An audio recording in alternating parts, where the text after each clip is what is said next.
So gikan mi nag-grocery sa Walmart, nagpalit ko og chocolate daadto para akong ipasalubong sa Pinas. So mo ni siya. Duha ka book akong gipalitan para ihatag nako sa akong igsuon. Kani siya akong ihatag sa akong mama. Na ako'y gipalit 24 pieces kay medyo daghan sila.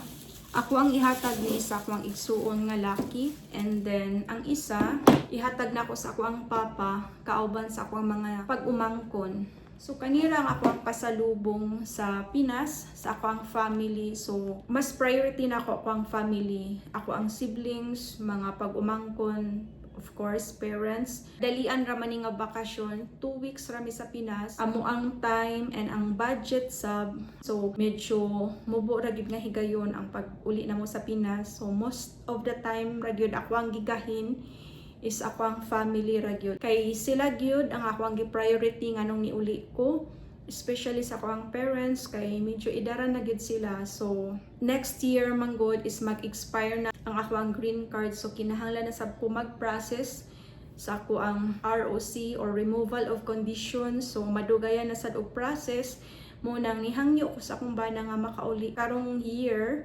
before mag-expire nga ako ang green card. So nisugot man sa akong bana, ang thankful ko kay supportive kaayo siya when it comes sa ako ang desisyon. Same ani nga nihangyo ko muuli sa Pinas.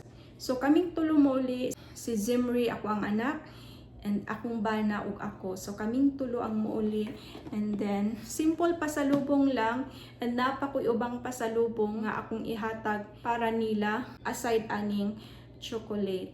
Naasab mga sanina, and then uban pang mga foods nga ako ang ihatag nila. So as long as happy and importante is makita nako sila. Pinaka-importante nako is dili sa pasalubong, social nga mga okasyon, dili ko na kundi simple lang nga pasalubong, simple lang nga okasyon. Ang importante is ang time nga makita nako akong family, especially sa ako ang parents nga idara na sila. Sa pagkakaroon ako ang plano nga makauban ako akong family, 2 weeks ramid adto. So at least kahit papano magka-banding mi kauban sa ako ang family, especially gyud sa ako ang parents kay idara na gyud sila. So at least makita nila ang ilaang apo or si Zimri.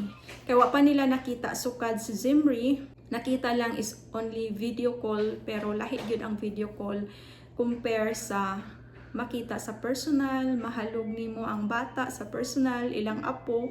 So mo na akong gusto nga makita nila si Zimri. Unang reason nga magbakasyon mi karong next month puhon. So maura to, and bye everyone. So thank you again for watching, and bye everyone. Bye, God bless.